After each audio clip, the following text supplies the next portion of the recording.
Nah, apa yang kita pikirkan dan kenyataan itu kemudian campur aduk jadi satu, membuat yang namanya alostasi slot kita tidak berhenti untuk diisi terus. Diisi aja terus. Apapun Mas bisa kita ciptakan.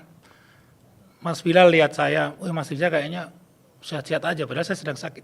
Mungkin di sosial media. Saya lihat Mas Bilal, namanya Mas Bilal bagus-bagus aja. Kok aku nggak bisa ya seperti dia? Itu kita loh Mas yang menciptakan. Bahkan Mas Bilal tidak ketemu saya untuk perlu. Jadi saya tiba-tiba jadi tidak suka sama Mas Bilal. Lah ya kan, hanya karena itu. Apaan sih sosial media gini aja di post? Itu siapa yang menciptakan Mas? Kan kita sendiri.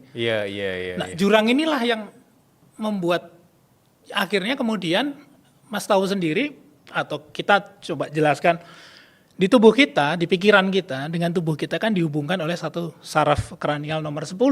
Keren sekali namanya. Nervus vagus. Vagal nerve. Apa yang kita pikirkan, karena nervus vagus itu menghubungkan antara otak ya lewat belakang sini sampai ke paru-paru, lambung, pencernaan atas, pencernaan bawah, liver sampai bawah. Apa yang mengganggu pikiran kita akan mengganggu sebagian dari organ ini. Jadi kalau tadi disebutkan GERD atau lambung, secara saintifik dibuktikan juga bahwasannya pikiran yang stresnya tinggi bisa mempengaruhi asam lambung juga secara tidak langsung. Karena ada runtutan urutannya. Nah, itulah kalau pikiran kita tadi balik lagi, allostatic load kita masukkan, kemudian gara-gara saya melihat Mas Bilal pergi ke luar negeri misalnya liburan ke Korea, lalu muncul perasaan tidak nyaman di saya, iri dan lain sebagainya, yang saya ciptakan sendiri.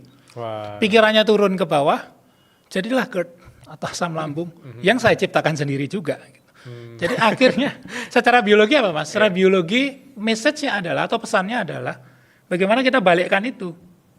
Berarti yang kita perlu atur adalah allostatic load-nya. Bagaimana kita kurangi allostatic load-nya. Misalnya sekarang banyaklah manajemen bagaimana mengatur konsumsi kita di sosial media atau dunia digital di sekitar kita. Ya kita yang ngatur sendiri. Kalau kita biarkan diri kita masuk ke zona allostatic load yang tidak berhenti kasih beban yang sangat banyak, ya berpengaruhnya ke fisik kita tanpa kita sadari. Nanti kalau ke dokter bilang, Bapak psikosomatis ini. Gitu.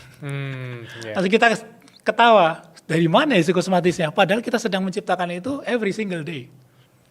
Gimana obrolan kami tadi?